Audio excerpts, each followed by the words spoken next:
And I will say, we agnostics, may be the most important piece of spiritual literature I've ever read, only because it opened the door to me to this idea of a higher power that nothing had to that point, and no knock on anything else. It was just like, this was like spirituality for dummies, and at least that part of it did resonate.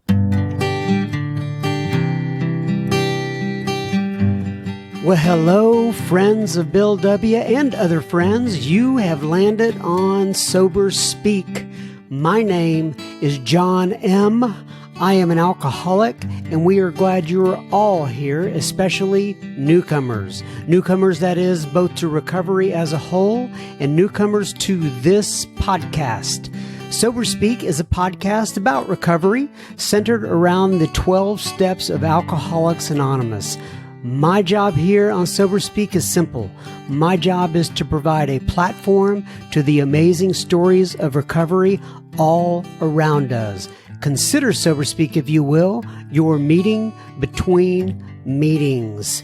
Please remember, we do not speak for AA or any 12-step community. We represent only ourselves. We are here to share our experience, strength, and hope with those who wish to come along for the ride. Take what you want and leave the rest at the curb for the trash man to pick up. Greetings from deep in the heart of Tejas. That was the voice of Mr. Casey W., my friend Mr. Casey W., that you heard at the beginning of this episode, and you will be hearing so much more from him in just a moment on this here episode. What episode number is this, John M., you may ask? Well, thank you for asking. This is episode number 200. 200. Can you believe it? We made it to 200 episodes. You and me. I can't believe it. Thank you so much for listening all this time and listening to my gibberish. I sure do appreciate you. But first things first. This episode is brought to you by this episode number 200. This special episode is brought to you by Adi and Tanya and Nadja. Do you know what Adi and Tanya and Nadja did? Well, they went to our website, www.soberspeak.com. They clicked on that little yellow donate tab and they made a contribution. Thank you so much, Adi and Tanya, and Nadja. This episode is coming right out to you. John M. What are you, John M.? Well, I'm glad you asked. I am just another bozo on the bus, will be the chairperson for this meeting between meetings, and I am truly honored and privileged to serve all of you listening in. So take a seat, if you will, around this virtual table, and you can't see my hand right now, but it's spinning in circles. And let's get started. Remember now, no matter who you are, or what your past looks like, you are welcome here. It is an open table for all, and we are glad you have come along for the ride with us. So yeah, this is episode number 200. Can you believe it? Last week, or the week before, I can't remember. Anyway, we passed over 1 million downloads for Sober Speak, and this week we got the over 200 episodes, and they're milestones, right? They're markers, and in the grand scheme of thing, I guess it doesn't mean a lot, but I don't know. It just sounds good, so I just wanted to make sure everybody knows. If you are new to the podcast, as a reminder, you can find us on Apple Podcasts, formerly known as iTunes. You can find us on Google Podcasts, Spotify, Stitcher, Podbean, TuneIn, iHeartRadio, Amazon Music, or wherever you listen to your favorite podcast, we shall be there. If you find someplace I'm not, let me know, and maybe we can remedy that situation. As a reminder, we have free yoga classes by Megan and Tanya on Sunday afternoon at 4:00 p.m. Central. And it is a recovery yoga meeting. And we would love to have you join us. Basically what it is Megan or Tanya do a little meeting on the front end of it. When I say a meeting, a recovery meeting, all right? And you don't have to be an alcoholic. You can come in and join us anytime you would like. And if you've not had exposure to recovery before, meetings, I think it'd be a great place to kind of dip your toe into the pool. So anyway, we have that on Sunday afternoon. And if you are interested in that information, go to our website, soberspeak.com, and click on the tab called Sober Resources. We would love to have you there. Also under when you're on the website, you can look at the blogs and the transcripts from the various guests that we have on the podcast. It'll all be posted there, and go explore. Just have a big time when you're there on the website. All right, I wanted to put in a couple of pieces of listener feedback on the front end here before we crank up with Casey. And these two just kind of stuck out to me this week. And Erin wrote in and she said, John, when I had about 2 days of alcohol-free lifestyle, I found your podcast. It was full of love and hope, and I believed I could do it. Now I am at 2 years and in 2 weeks. She says, your podcast was a kind, warm, loving voice that I needed to hear. Thank you, Erin. And then she signs it Writer's Right, Erin Q. I don't know exactly what that means, but I thought that was just lovely. And I'm so glad that you are on this journey with me and with all of us, Erin, and I appreciate you writing in. Another one wrote in. It was Nick L. And Nick wrote in and the subject line was sobriety. He says, hi, John. Nick L. here from Cincinnati, or as some people call it, Cincinnati, Ohio. He says, I just wanted to give a shout out to you for keeping a great thing going. I've been listening to your podcast for 2 weeks now. I started on episode number 1 and I'm now on episode 58. I guess that's called binging. Yeah, I like that. He says, I just can't get enough of your speakers. I'm 23 years old and I'm 37 days sober. I'm a busy guy, so I don't have time to get to a lot of meetings in person, but your quote, meeting between meetings are pure, in big capital letters, gold for me. I have a tendency to allow the committee in my head to run the show. Mr. Nick, I can relate to that. He says, but with your podcast so easily accessible, I get to shut down the committee and listen to someone else's life story. I'm currently on step 4 of the 12 steps, and it's quite tough for me, but I listen to your podcast and I get so much courage, hope, and a sense of direction from them. I just wanted to write in and let you know I hear your podcast here in the Queen City. And then he puts in big capital letters, and they do help me very much. Regards, Nick L. Well, God bless you, Nick L. Keep me posted on your journey. I hope you make it to those in-person meetings at some point. Let me know if you need any sort of recommendation on that. Now, on to my friend, Mr. Casey W. And we're calling this one Our Little Plans and Designs, which is a quote from the Big Book. Casey is from Frisco, Texas, a place that I happen to know very well. This episode was recorded here in North Texas at the Tri-City event on a Friday night. Casey got sober at 17 years old in Austin, Texas. Casey addresses the definition of alcoholism, Bob and Bill's first encounter, the chapter We Agnostics and what he thinks of that, his experience with holding back that one last thing, unquote, he didn't want to share during his fifth step. Many of us have had that experience. And then he talks about what it means to be a, quote, grateful alcoholic, unquote. He addresses life as a family man in Alcoholics Anonymous. By the way, I have met his lovely bride, Miss Karen, and we got to give her props for putting up with Casey. Just kidding. Anyway, he also talks about sponsorship and much, much more. Buckle up, everybody. Enjoy the ride, and I will have plenty listener feedback at the end of Casey's episode. Enjoy. Casey W., alcoholic. John said, don't say your last name because he knows I always do. I'm going to take off my jacket. It's hot. Man, thanks for coming tonight. Holy smokes. I feel like for a long time I took for granted getting to see you guys face to face and getting to be in a big room with people face to face. And Zoom was great. Super grateful for Zoom. However, nothing like being here in a room with you guys, getting to pray together, getting to see your smiling faces.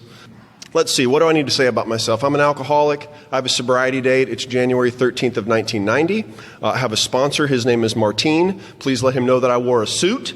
I was debating what to wear, and then I showed up, and everyone's all dressed up. I was like, holy smokes, I'm glad I wore this suit tonight. I don't feel underdressed now.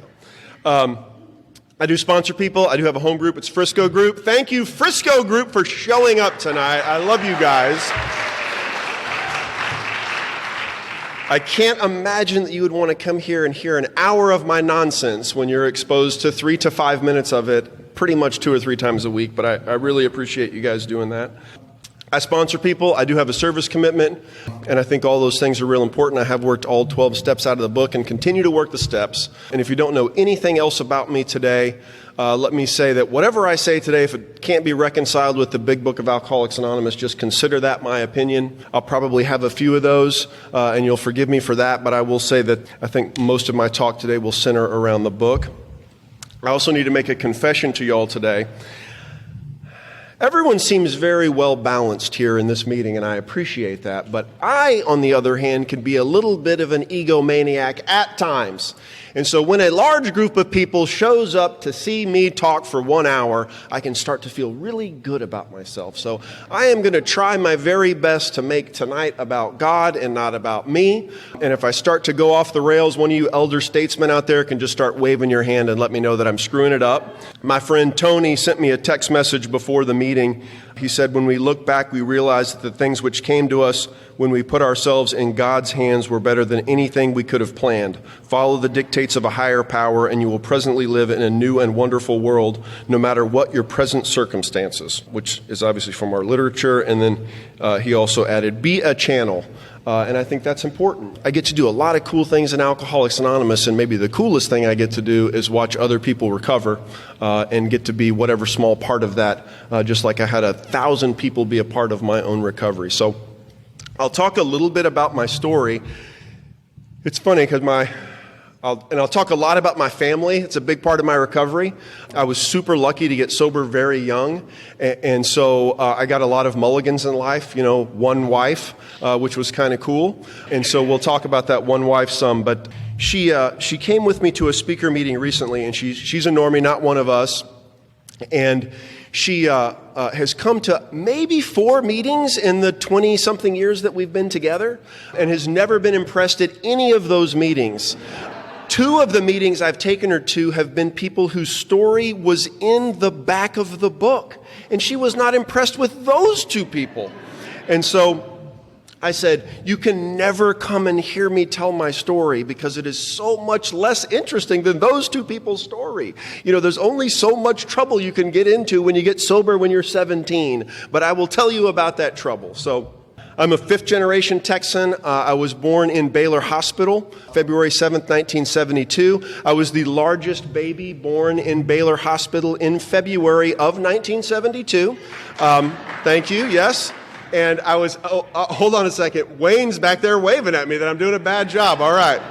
Let's switch gears.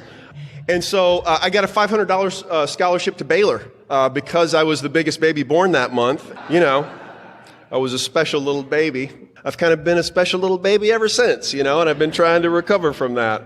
My parents got divorced when I was, I think, 3 or 4. Not why I'm an alcoholic. Lots of alcoholism in my family, including my mom, who's also in recovery. Not why I'm an alcoholic. I have a really bad relationship with alcohol, and that's why I'm an alcoholic, right? I have exactly what the book describes. I have the mental obsession and the allergy.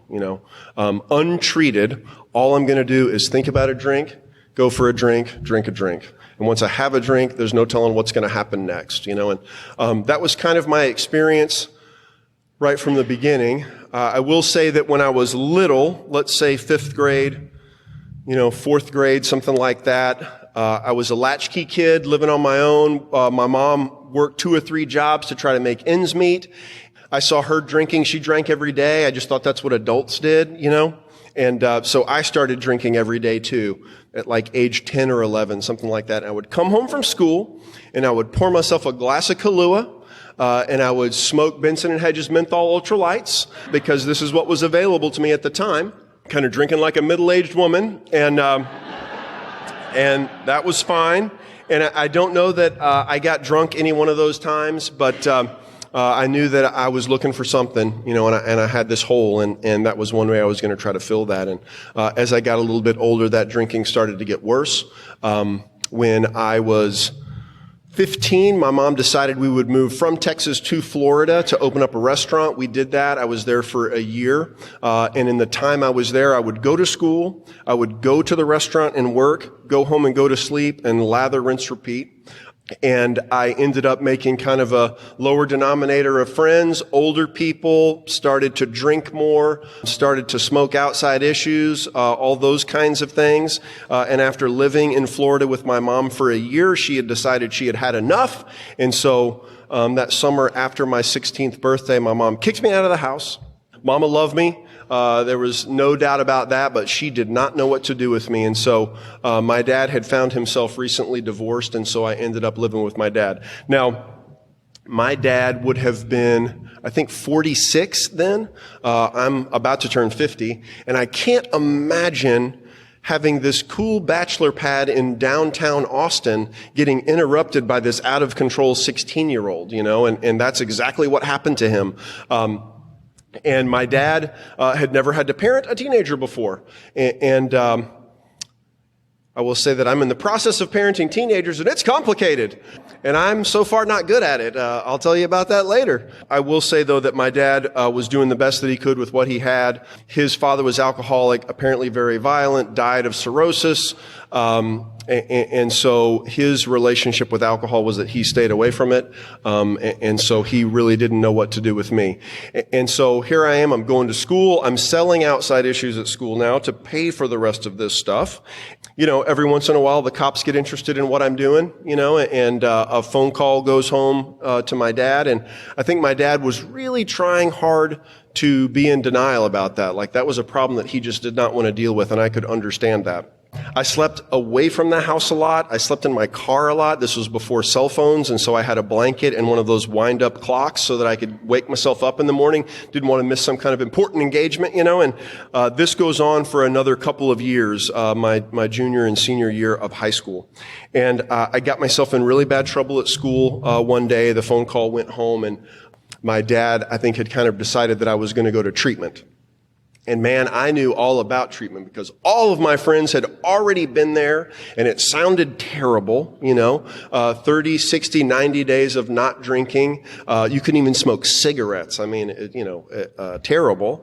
There's a lot of divine intervention in my story, and I will tell you, I just wanted to be the most atheist and agnostic person when I came into Alcoholics Anonymous, but in retrospect, I can see where God took care of me a lot throughout my story. One of those things that happened was my dad had gotten a new girlfriend who he would end up marrying, and one of his daughters, who was my age, was 1 year sober in Alcoholics Anonymous. And so you can imagine that I'm going to these family functions, obviously drunk and high at these family functions, and she's just kind of silently observing my nonsense, and probably pitching some ideas to my dad, and one of those ideas was maybe I should go to a meeting with her. And so after this kind of last bad scrape, at school with the cops. My dad said, "You're going to treatment." And I said, "How about if I go to one of those A&A meetings instead?" He said, "Okay, we'll give that a try." And so I went to a meeting in Austin. This was January 1st of 1990. It was the Unity group. It was off of Far West. Unfortunately, it's not there anymore, but it was a really cool group. Went to my first meeting with her. Now, I will say that I had had a couple of cases of Shinerbach still available to me on January 1st. And so obviously not going to throw away beer. So had a couple of beers before that first AA meeting to take the edge off, and so showed up. I got to tell you, I did not love AA my first meeting. It was a lot of talking about God and praying and passing the basket and holding hands and a guy standing at the front waving a book, and it did not feel good. And so I got a desire chip. I had seen the movie Clean and Sober. That was as much as I knew about AA at the time, and I knew it was just like dingy and you got the little silver chip. And so that was my experience, and I got my little silver chip, and a bunch of people came up to me after the meeting and wanted to talk to me. Obviously, I did not want to talk to them.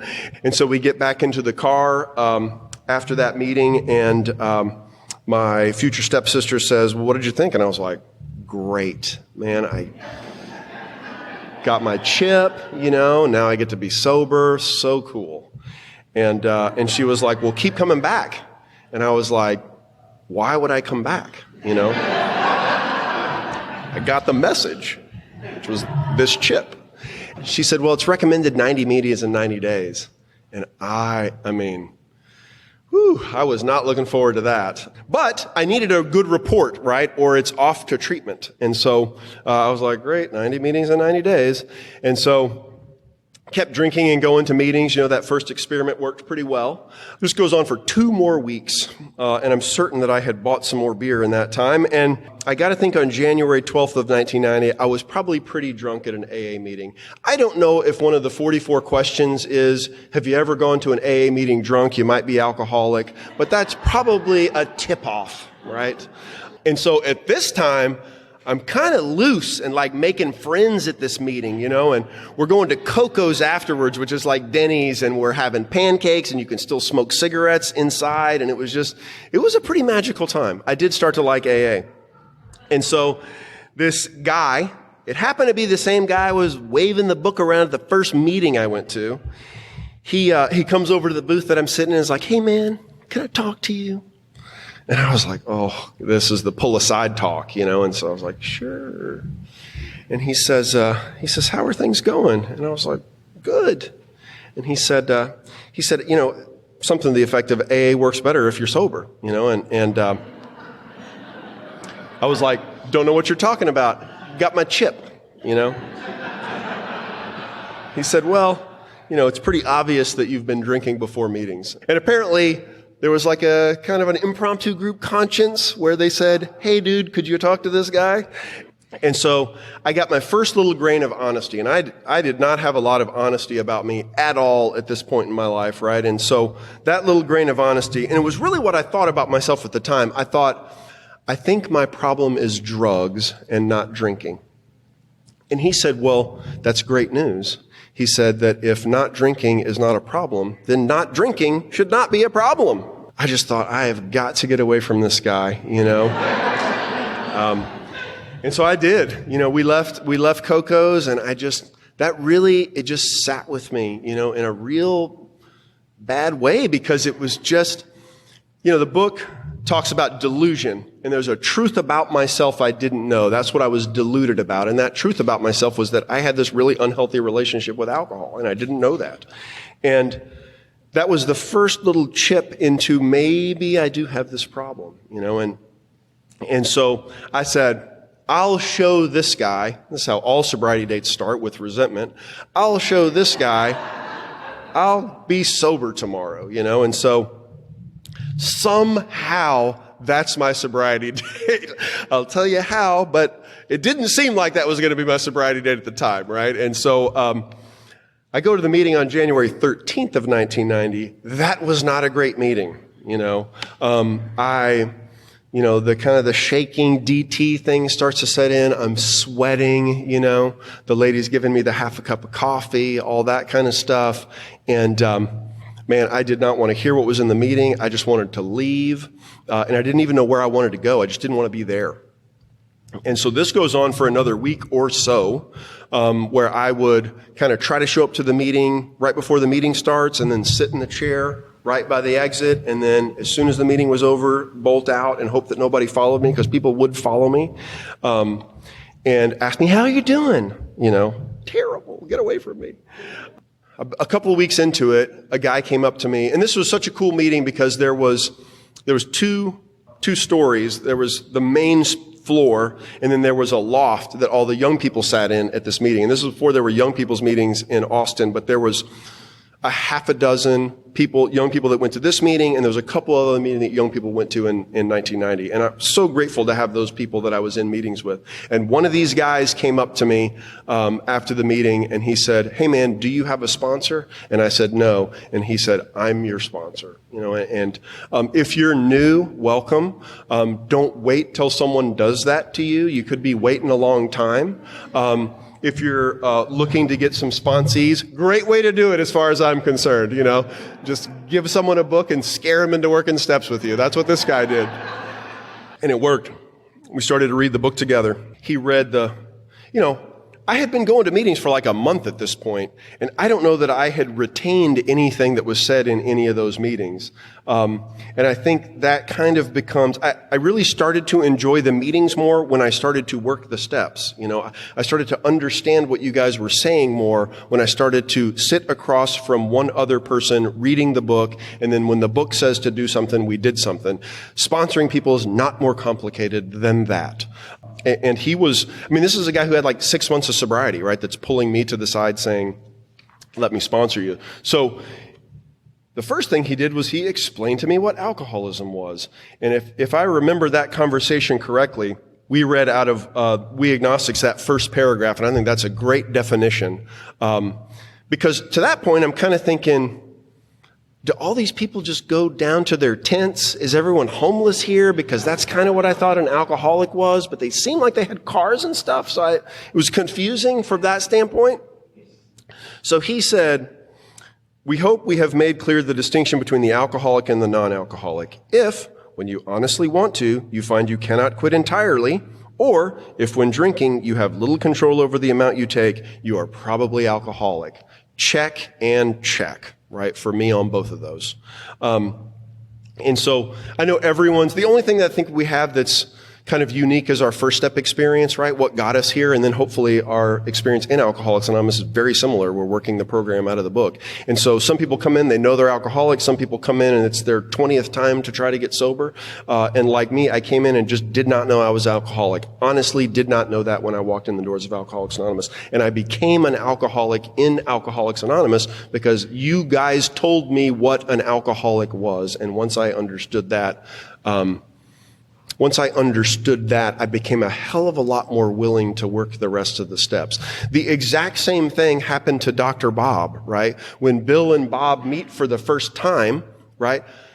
Bob had already been going to the Oxford group. He had already been seeking a spiritual solution, but he didn't understand the gravity of his problem. And and it says in our book, once he understood the gravity of his problem, he started to work it with an enthusiasm that he hadn't been able to muster previously, And so for me, once that idea of alcoholism started to resonate for me, I started to become willing to work the rest of this stuff. Now, I will say that there was a pretty big sticking point ahead for me, and that was this idea that the solution was a higher power. Because I had heard what you guys had been saying in meetings, and it sounded like magic was keeping you sober, and I kind of thought y'all were dumb. And so we're about to sit down and have this conversation about steps 2 and 3.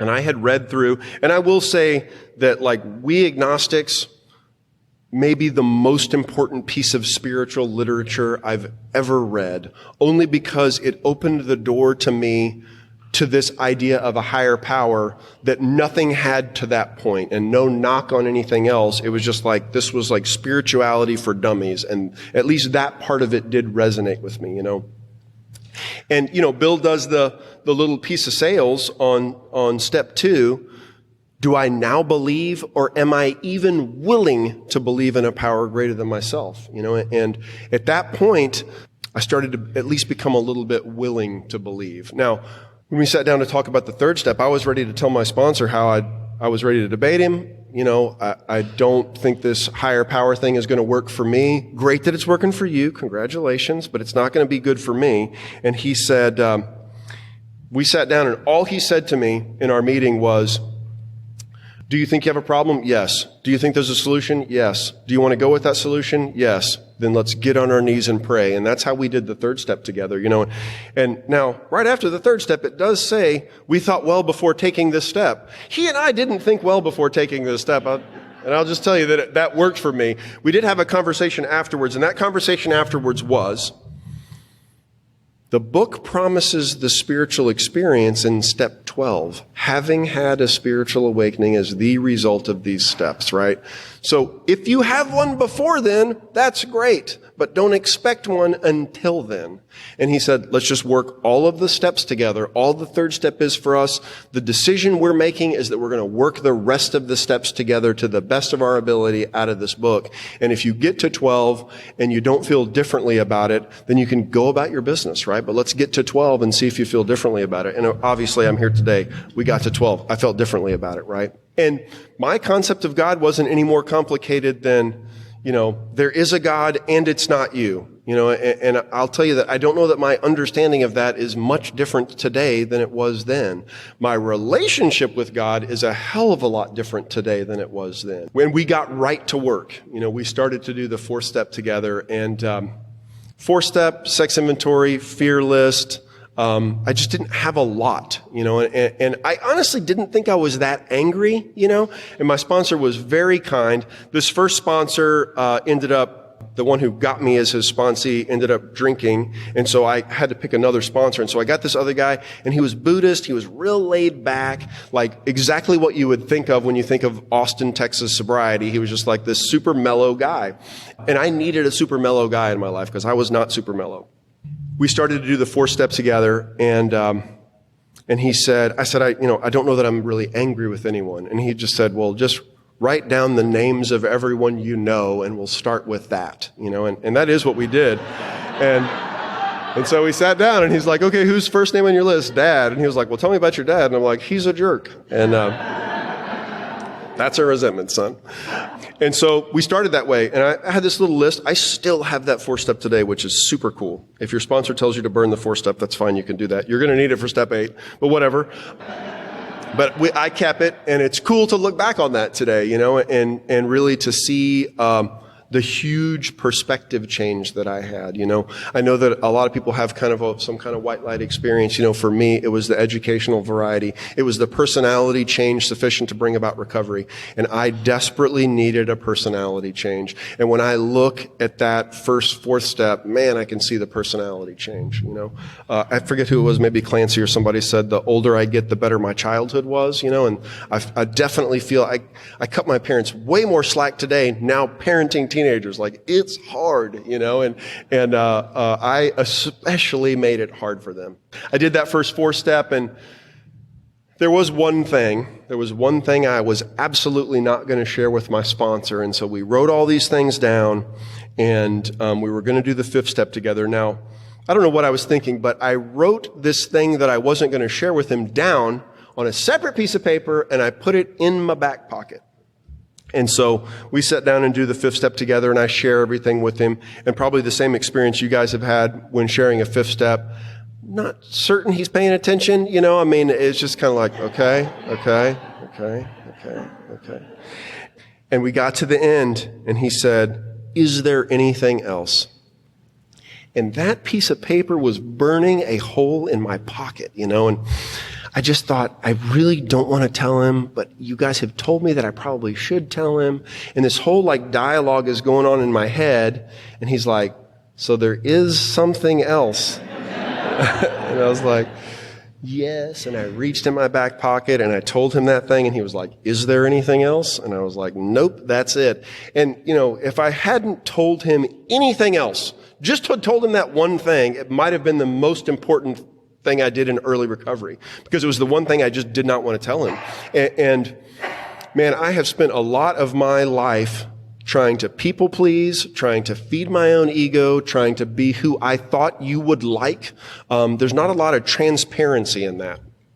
And so that was the first time I was transparent with someone. One of the cool things about Alcoholics Anonymous is I don't have to tell everyone everything. I just have to tell one person everything. And that was my sponsor, and he is the person that I told everything to. And since then, I've had several other people that I've told everything to.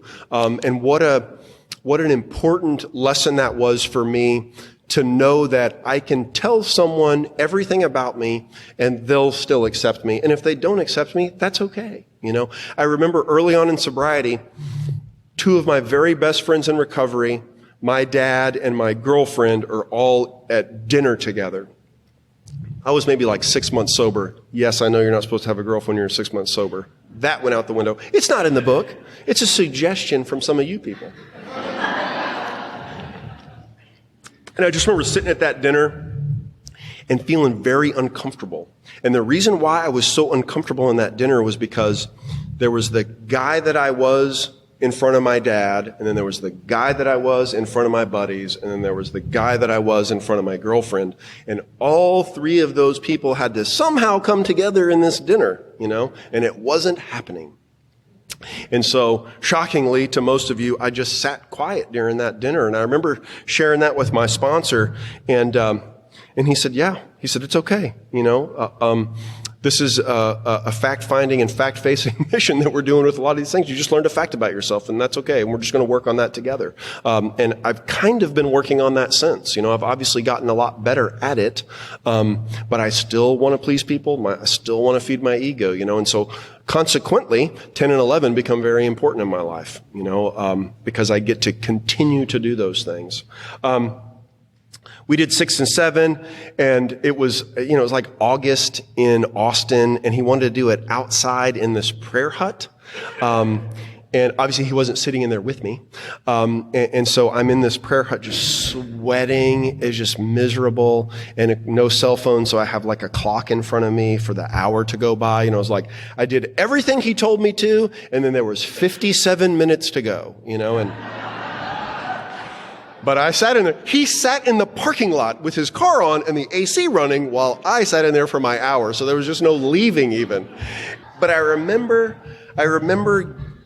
opening those doors and the breeze, and it was just like, I felt like I had done something. You know, that was, to me, that was kind of joining Alcoholics Anonymous. I know it's like, oh, I'm an alcoholic, and so I say I'm an alcoholic, and I've joined Alcoholics Anonymous. But to me, when I got honest that first time and sat in that prayer hut for an hour in sweat, when I walked out of there, I was like, I cannot wait to go to the meeting and let everybody know that I just did my 5th step, and people are high-fiving me, and everyone was excited, right? And so we made that list together from my 4-step on amends. And man, what a valuable step for sponsorship. Step 8 is. My sponsor really helped me through that. And, you know, we put the 9-step promises on the wall, and there's a reason why we do that, because they're some of the best ones. First time I'm involving somebody in my recovery. Continues to be important. I'll talk a little bit about, I'm just looking at my watch, I don't have a lot of time left, and so I want to talk a little bit about what it's like now. Got married in 2002. Met my wife, I guess I was 8 years sober when we met, and 12 years sober when we got married, 14 years sober when we had our first kid, 16 years sober when we had our second kid. Man, what an amazing thing that was, not just for me, but for her and for my kids, just to be able to be as present as I was able to be, compared to the type of son that I was to my parents, because I was not a good son to my parents. And certainly part of my living amends to my parents was to not only treat them as best I could and be the best son that I could, but to also try to be a good husband, to try to be a good dad. What my 10 and 11 looks like today, because I do try to live in 10 and 11 as much as I can. You know, one of my favorite lines in the book comes from Step 10, and everybody at Frisco Group has probably heard me say this a bunch of times, but Right after it talks about not resting on our laurels, it says that every day is a day when we must carry the vision of God's will into all of our activities. How can I best serve thee? Thy will, not mine, be done. These are thoughts which must go with us constantly, right? And so for me, that's got to start in the morning. The first thing I do in the morning has got to be to turn my will and life over to the care of God as I understand him. I usually ask, how can I help someone that day, right? Help me to see that. How can I serve someone? And then inevitably when I ask that, my wife will tap me on the shoulder and ask me to help her with some kind of chore. And I'm like, not that kind of service work, God. I want to save someone's life so that people can recognize that, maybe write a small paper about it. But usually it's, yes, dear, and I help my wife. And it's funny, when I cheerfully help my wife do something, I tend to have a pretty good time. Don't tell her I said that, but that is the truth, I get to have 10 as a walking around step. When I start to feel uncomfortable in my skin, I start to be confused, I start to sweat, I start to not know what to do next. And it's funny because I feel like I went a pretty good stretch before I got married, right before I got married, where I felt like I kind of knew what to do and I never really got too confused. And then I got married, started to get confused all over again about exactly what it was I was supposed to be doing. And then we started to have kids and I started to get confused all over again. And man, I have needed these steps the entire way, One of the most valuable things that you can have in Alcoholics Anonymous is kind of this idea that I don't know. And that's not a cop-out, right? It's just that in the third step promises, it says that we gain interest in our fellows and we lose interest in our little plans, and so for me to be able to recognize every day that my plans are the little plans. And I do think God doesn't mind me having a little plan. My little plan today was to go to work, do the best I could at work, to come to this speaker meeting, do the best that I could at this speaker meeting. And that was my little plan. And obviously that was okay with God today because that's what happened, However, there are times when that little plan gets derailed for God's bigger plan. And what is the first thing that I do when my little plan gets derailed, right? It's not, oh my gosh, God's plan is unfolding before me, right? When my little plan goes badly, it's like, damn it, my little plan is screwing up. When I'm spiritually fit, and I've done what you guys have asked me to do, that course corrects pretty quickly, and really very difficult things can happen in my life. I talked to somebody before the meeting today, had something very difficult happen in their life this year, and was at this meeting smiling and happy, and we have that available to us in Alcoholics Anonymous. When people say they're grateful to be alcoholic, it was like, that is the dumbest thing I've ever heard. I just thought that for the longest time. But the truth is, I'm grateful to be an alcoholic because when something like that happens, man, I've got tools to turn to, I've got people to call, I've got things to do, right? Even if I don't know how to handle it, that particular situation, I know what to do next, right? And slowly but surely, I get back to some equilibrium, whatever that looks like. Some things I'm pretty convinced that you don't get over, and that's okay. Some things you just end up living with, and that's okay too. I'm leaving myself open to getting over those things, but that's going to be on God's time, whatever that looks like. I may have to sit in some pain around some things for a long time. When I get home, I haven't had to drive home much, but when I get out of my office, I kind of take inventory of what's happening with my family, right? What does the downstairs look like? Are there dishes done? Is dinner made? Are the kids' homework done? Are people fighting? Or is everything going all right? And if everything's going all right, that's a pretty easy thing to snap into, but when things are not going all right, what is it that I do in that moment? Do I take a really long time to change my clothes and maybe just close the door and lay in bed and stare at my phone and hope things get better? And sometimes, I could think, this is a great opportunity for me to be helpful. Sometimes I genuinely think that, and that's what happens. But that's what happens when I retire at night, right? And I answer those 7 questions. I get to take inventory of things like that. My wife, this was maybe 2 weeks ago. We don't parent the same, and that's okay. I think that's one of the things that makes us great as a partnership is that we don't parent the same, and we have different opinions. And I think our kids probably need both of us because of that. And so I was doing something that I did not explain to my wife very well, and she found it objectionable. And she said, "What are you doing?" Like kind of yelling at me. And I snapped back at her with something that was fairly unkind. It wasn't crazy, but it wasn't great. And I came back downstairs and we sat next to each other and we watched TV, and I don't think either one of us were angry. But when I went to bed, I thought I really could have handled that better, And so the next morning, because my wife was in the living room, I'm about to fall asleep. The next morning, I told my wife, I said, yesterday when I was walking upstairs, and she said, "I'm really sorry that I overreacted about that." And I said, "I'm really sorry that I overreacted," And that is not the experience that people outside of Alcoholics Anonymous have,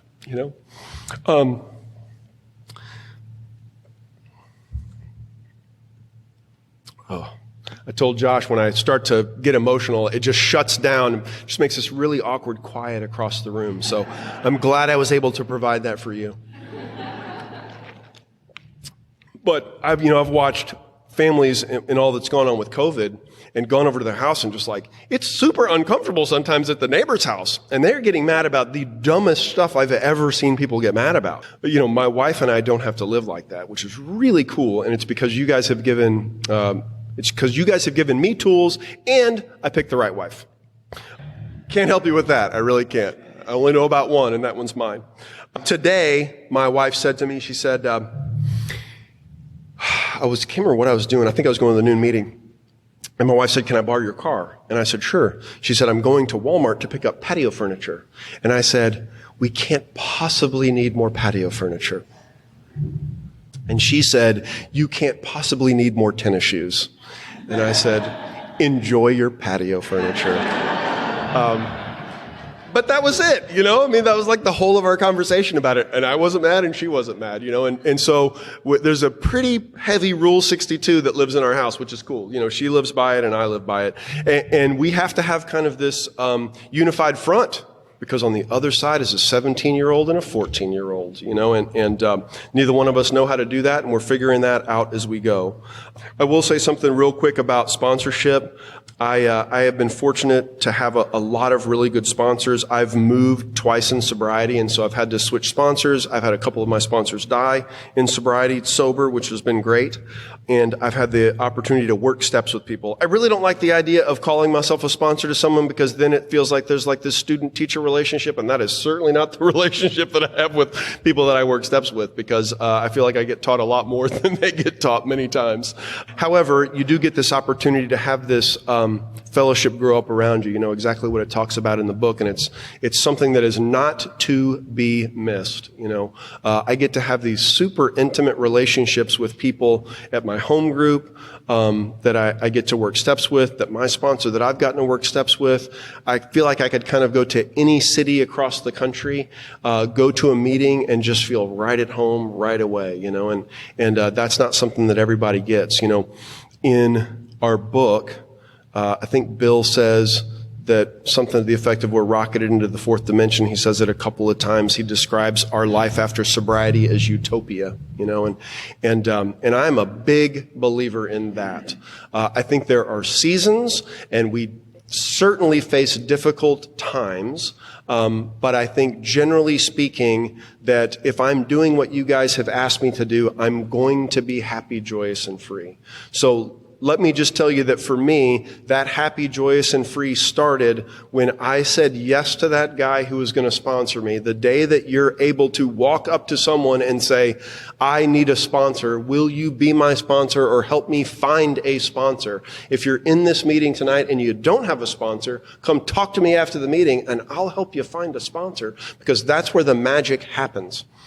If you can somehow just go to meetings and be happy, man, more power to you. Please don't sponsor anybody. But if you're sitting in meetings and you're thinking, man, this AA stuff doesn't work, it's because you haven't done the whole 9 yards. There's 3 sides to our triangle: unity, service, and recovery. And the unity part is meetings, and thank God for meetings. And I love going to meetings, but I got to be involved in that service and recovery part of it too.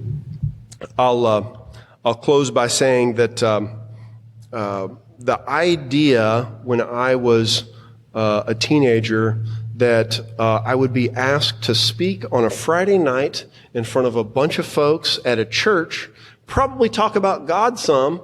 That seemed like a very foreign concept to me, and I probably would not have wanted to do that. And I would have bet whatever you wanted to bet that wouldn't have happened, And in the back of the book, it says that the personality, that a spiritual experience, spiritual awakening, is the personality change sufficient to bring about recovery, right? And that's my personality change, There's so many things that are different about me today than before. My wife gets to benefit from that. My kids get to benefit from that. Society gets to benefit from that, and the idea that I can kind of be a small part of this huge fellowship, and the idea that what Bill and Bob did together is the same thing that we're all getting to do right now. There was a guy who came up to me after the meeting last week, and he said, "Hey man, I've really enjoyed what you said in the meeting. I saw you raise your hand. I need a sponsor," and I was like, man, good on you, because I didn't do that for my first sponsor, right? You guys heard the story there, but if you're sitting in a meeting and they ask people to be a sponsor and you can be a sponsor, please raise your hand. And if you can't be a sponsor, it's kind of okay to raise your hand too, because maybe that one person in the meeting really just wanted to talk to you. And if they do want to come and talk to you, chances are you could at least help them to find somebody, right? Because there's this real tenuous period in Alcoholics Anonymous from the time we get into our first meeting to the time we do our first 10th step. Because step 10 promises that the problem doesn't exist for us, right? That we got placed into a position of neutrality. So everybody's got to survive that time from step 1 to step 10, right? And you might be the one person in a meeting that person identified with, If you're going to a meeting because you need a meeting and you've been here for a while, I would tell you that what you need in the meeting is to show up there 10 minutes early, listen when people talk, stay 10 minutes late, go talk to that guy that got his desire chip, or gal if you're a lady, give that person your phone number and do your best to welcome them to Alcoholics Anonymous, right? And I'm just as guilty. I come to my home group and I see all my friends and I'm excited and I want to chat with them. But really at the end of the day, the book doesn't really mention meetings, but I think it says 2 things about meetings in the book in the first 164 pages. But Bill says, we meet frequently so the newcomer can find the fellowship they seek, right? And so that's the whole purpose of us being in meetings. It's the whole purpose of us being here tonight. So if you're new, grab someone tonight and figure out how to make the miracle happen for you.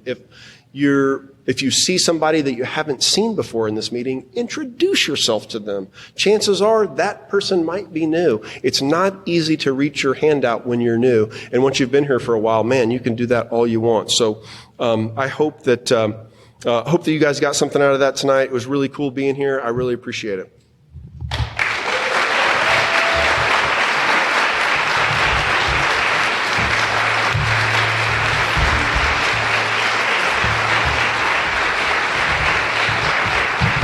Thank you so much, Mr. Casey W.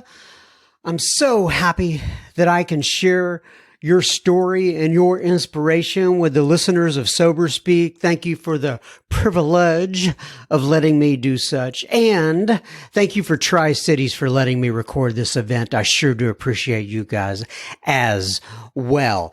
If you want more of the KCW goodness, and who would not want more of KCW goodness?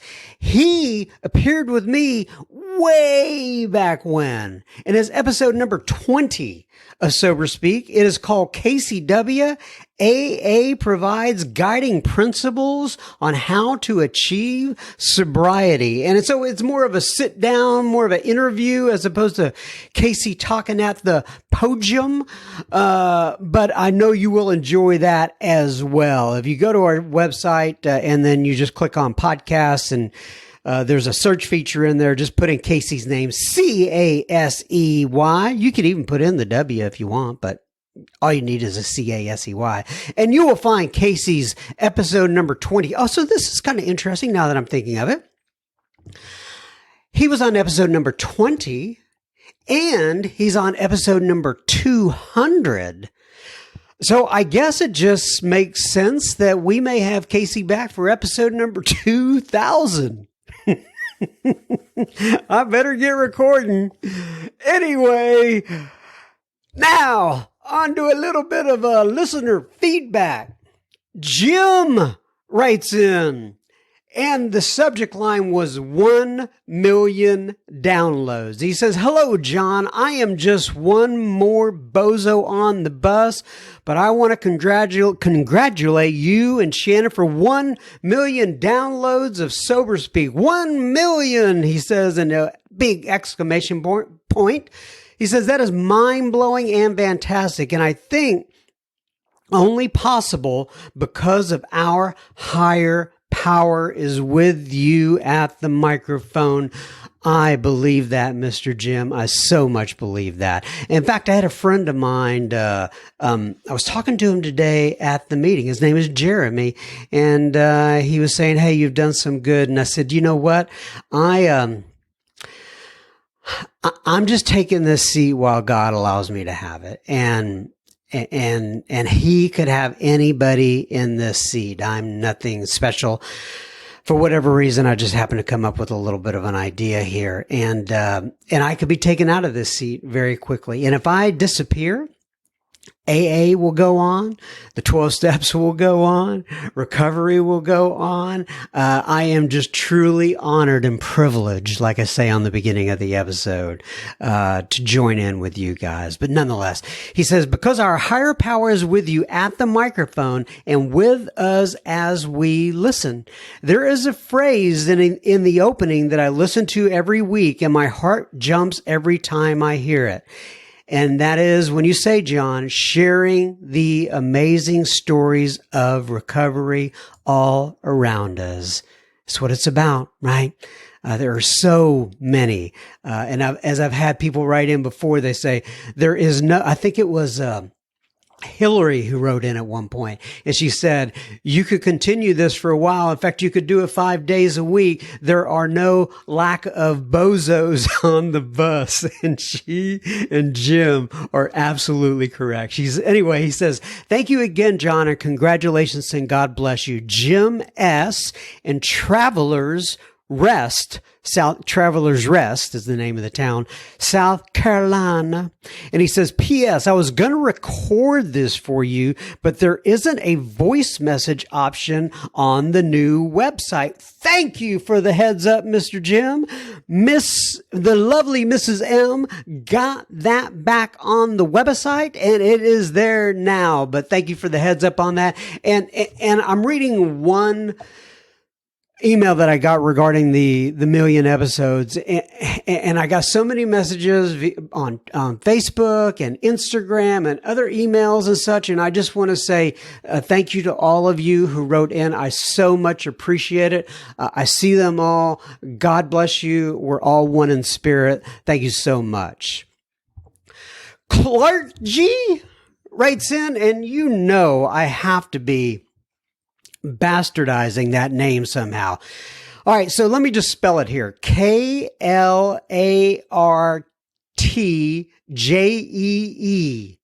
Clark G writes in. She says, hi, John, this is Clark G. I live in Belgium. Well, that explains the name, Miss Clark G, because I don't run across many Clark G's in the meetings here. I hope everything is going well in Belgium. Now, if you are from Belgium, are you labeled as Belgiumese?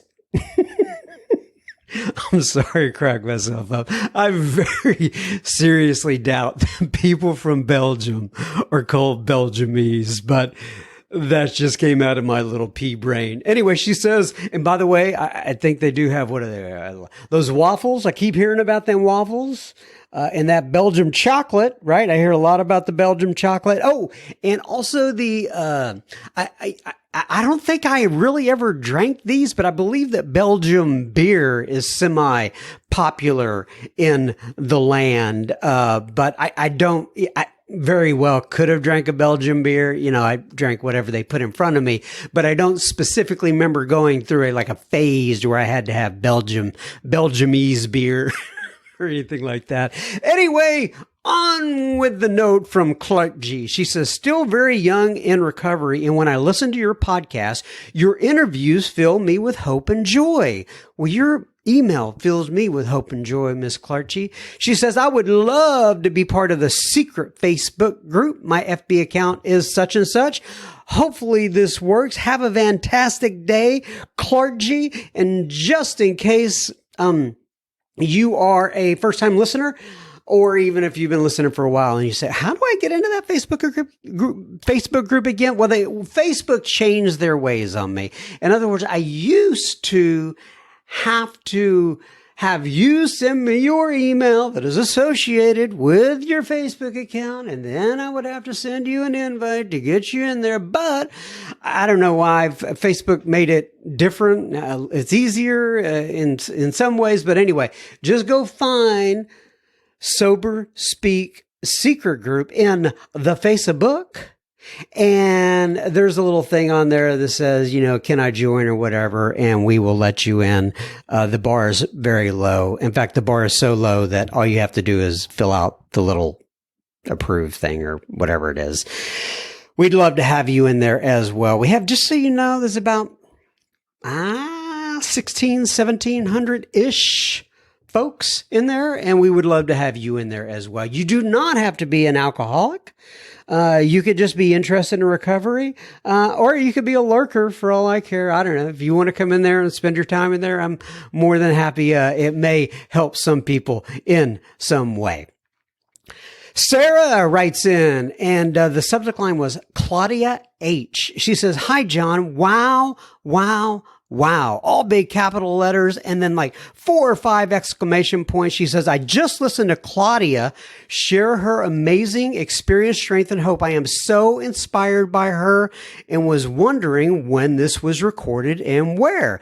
Thank you for your service, Sarah, Oxford, United Kingdom. You know what? I think Jim is the only person we've had write in from the United Statesos here so far. I think I got some more coming up. But anyway, we have a very international type of feedback today.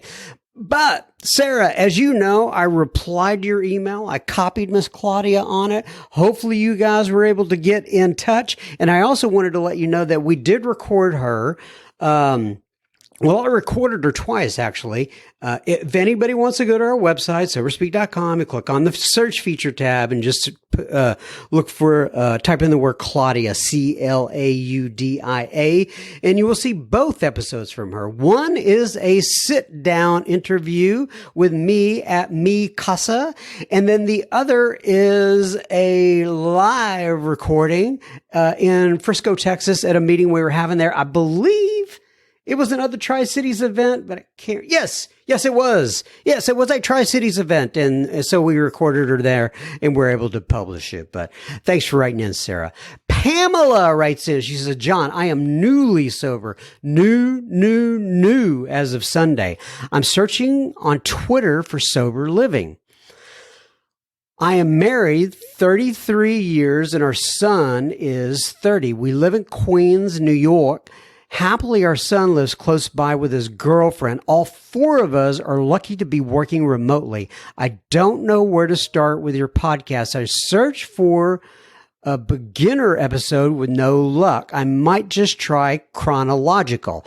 Oh yeah, I remember replying to Pamela, and what I told her was to go ahead and once again go to that website and there's a search feature, and I said just search the word step 1.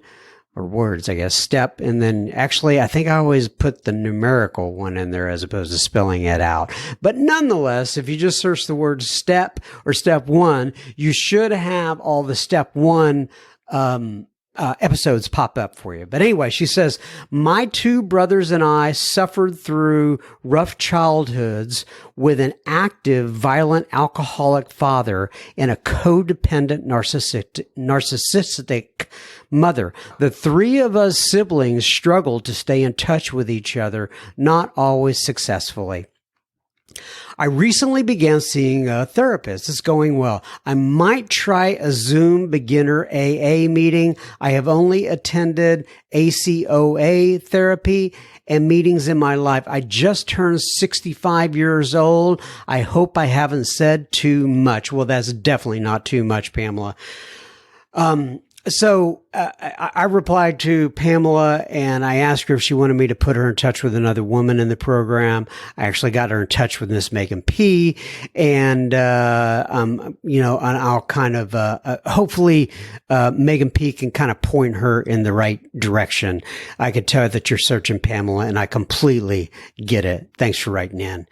Ty writes on TY. He says, "Hi, John. Thank you for what you do. My name is Ty from Lincoln, Nebraska, and I'm coming up on 5 years. God placed your last episode with David G at the exact time in my life that I needed it. Would like to contact him because in my years of recovery, I've never identified with an individual as much as him. Can you help me with this? Thanks. Godspeed, Ty." Well, Ty, as you know, I got you in touch with David, and I'm glad you two were able to hook up. And David G is a special person. Emily writes in, finally. Okay, so I'll put this at the end because I'm about to put a little AA slogan song on the end of this episode, and Emily has been listening to those. I've done it for 19 weeks in a row, something like that. And the only reason I know that is because I have so many in my head, and I remember copy and pasting the 19th one last time I did this. It could be 20. I'm not sure. But anyway, it's a bit. And Emily Yu, by the way, she is one of these people. She comes to our yoga class every Sunday. She is so special. Her and her big old dog show up there. We just love seeing both of them. So if you want to come and meet Emily, I started to say face-to-face, but Zoom face-to-face, whatever you want to call that. Come to our yoga meeting on Sunday afternoon. It's an absolutely fantastic group. Once again, go to the website and click on Sober Resources, and all of the information that you need there to join us is on the website. But anyway, Emily, as lovely as she is, and I can't even believe she did this, the subject line is Robert Lefebvre's AA slogans. So I had somebody who, actually Kamal contacted me from the United Kingdom, and he and Robert, I think Robert actually did all the work or something like that. I don't know exactly how it works, but anyway, they made these slogans and they recorded them and they gave them to me and permitted me to use them. And I've been putting them on the back of all of the episodes. So Emily writes in, she says, "I really love the slogan snippets." Oh, by the way, I really love that word, slogan snippet, Emily, "at the end of the recent episodes, and had been meaning to tell you thank you for continuing to include them. Yesterday, I looked up Robert Lefebvre and found an email address for him." I bet Emily was a good stalker when she was drinking, but nonetheless, so she went out there, she found his email, and she says, "I wrote to him about hearing the slogans and that I was grateful for his sharing this gift. He seemed genuinely excited to hear from someone listening to something he had made, so I thought I'd pass this along." Yeah, that's great. He says, "I'm sure I'm not the only one who has positive feedback for the slogans. If anyone writes in," and then she gives me his email address. Right? I don't think I'm going to put it out on the podcast. I'm not going to put it in the show notes because God only knows what will happen with that. But if you are interested in Robert's email address, write moi, at John, JOHN, at soberspeak.com. And then she says he also has a few songs on Spotify that are gorgeous. Excuse me, I'm almost to the end here. I'm holding out. She says, "Hope you have a great day, my friend. Peace to you, Emily." Well, peace back at you, Emily. And I really appreciate you going out of your way to do that. That makes me feel good, and I'm sure it made Robert feel good. And Kamal, if you were listening in, the guy who jump-started all this, thank you so much for your input in all this as well. All right, everybody. That wraps another week. We do this 1 week at a time. In all likelihood, I will be back next week. Until then, keep coming back. It works if you work it. Love you guys.